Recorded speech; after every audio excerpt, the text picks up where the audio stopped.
So mechanically the board is now put together. So we got 1, 2 motors. So now altogether we got 7,000 watt. I have kept the middle wheels on the suspension trucks, because what I want to do, the idea is, as you can see at the moment, the wheels are on the same level. But when I step on the board, or if these wheels will get onto some sort of higher grounds, the suspension will compress and the wheels will not lift the driving wheels, and hopefully this way I'll keep the traction to the highest possible. Anyway, now the fun part is all the electronics. As you can see, the cables are too short, so I have to extend all the cables into the battery casing, and hopefully I will be able to fit another VSC at the same time as extending the power cords and also the motor sensor cord and also the M-bus cable between the two VSCs. So one of them will be the main VSC, the master, and the other one the slave. Okay, so let's clean up all these mechanical tools and get to soldering.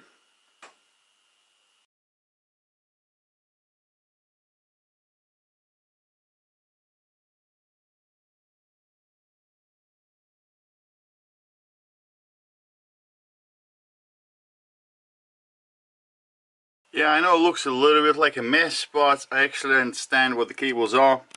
Now, I've made a power splitter now, done the heat shrink and also the high temperature tape around it. So this here we're gonna get plugged in, and this will deliver power to both VSCs. So the next job to do is to actually make the cable that will connect VSCs together. So one of them becomes the master, one of them will be the slave. So M-bus cable, I couldn't get one, but someone kindly provided me with 2 that should work. The connectors are the same. I just need to solder them up together and cut the ones I don't need. I know exactly what needs to be done. I've googled that already, so I've got the picture. Well, let's crack on.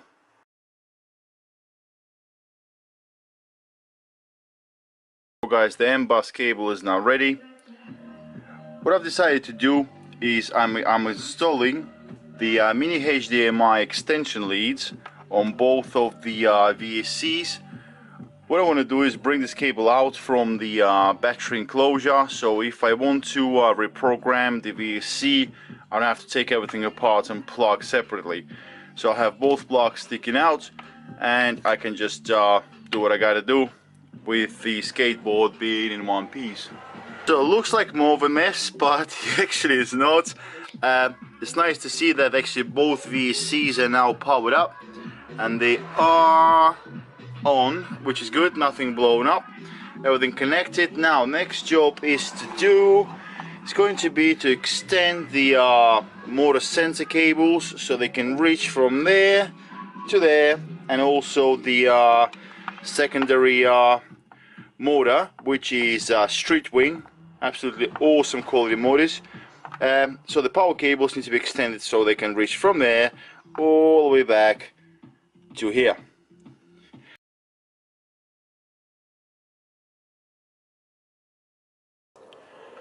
A bit of development in the tank. The motor's installed, and now what I've done was I have extended the motor sensor cables and also the power cables, so came up with this power and sensory umbilical cord. There we go, long enough to reach the VSCs and the battery. Quite easy to do. If you guys have any questions, just ask me, because there are some good pointers I can give you on how to get these connectors soldered up together. I've been using a blowtorch, a mini blowtorch, and also a normal soldering iron, just like this. And there are pros and cons about both, but altogether it came out okay. So let's get VACs powered up, and we need to get to this next step, which is programming both VACs, number 1 and number 2, and connecting them together as well. Alright then.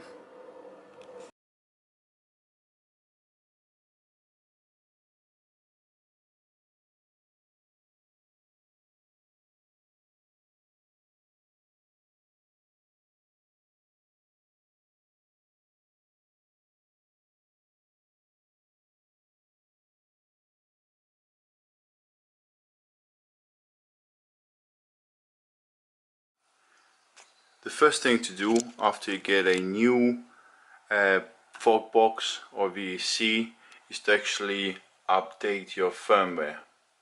So that's what I've done. I got a brand new firmware, and after you do that, you use the VAC tool and you do all the setup of both motors, so they work together, and also you set up all your voltages, your RPMs, and the rest of it.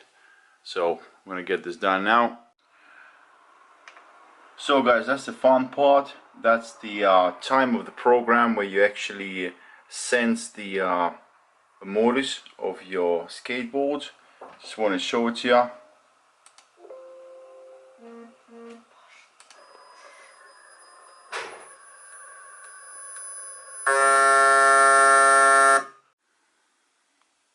Just to show you guys, I've got now two 6374 motors, one in the front pulling, one in the back pushing.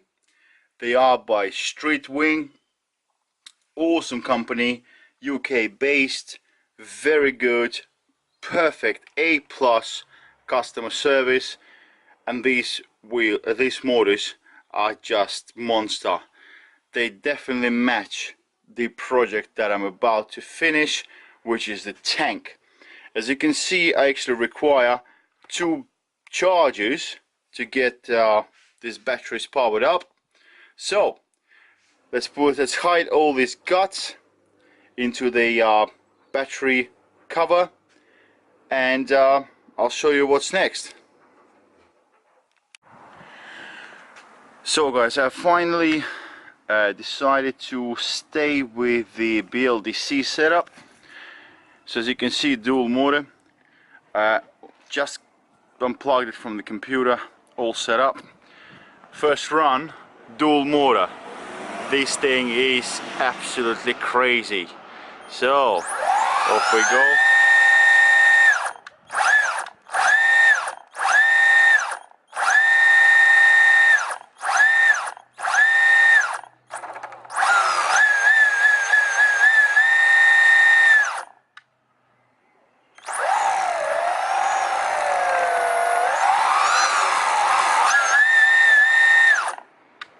That is mad. I cannot wait to test this. Look at this beauty. All put together. The umbilical cord is nicely dressed up. 2 motors, 7,000 watt of power. Oh, I'm just waiting for the remote and the second battery to charge up. I'm definitely going to take this out tonight and give it a quick test. Awesome, absolutely gorgeous. The tank is almost there. I have cut out the deck in order to stop any chance of the middle axle from biting the deck, so it's not going to happen anymore. So the final touch. Thumbs up to everyone who guessed it. What kind of tank it is without a camouflage? Look at that. Hey, I've picked up some camouflage grip tape that is by Enough. This will be one crazy board. So let's get this done.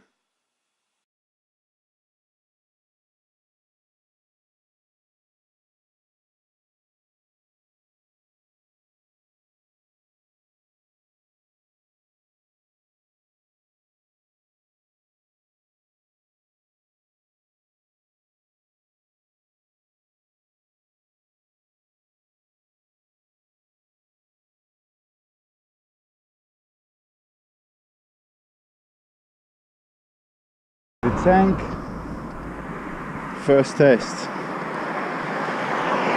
Very excited. Let's see how this board is going to behave.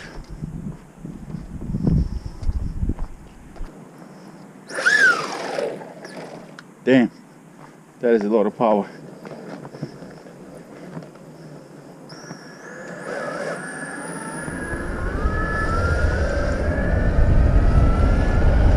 Oh my god,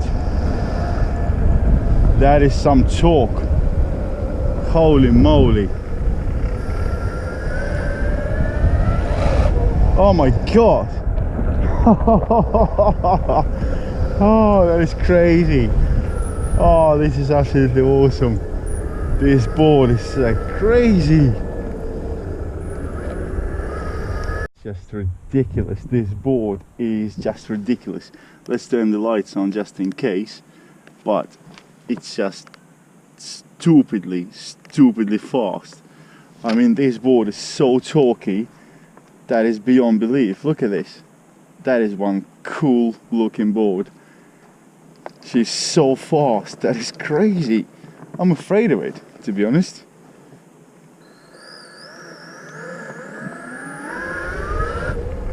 Oh my god, that's stupid. And let me tell you, this board is no joke.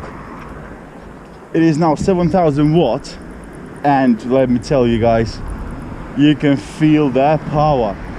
That's ridiculous. I mean, I am on the road now, on a normal road, because that's the only way you can actually feel this power.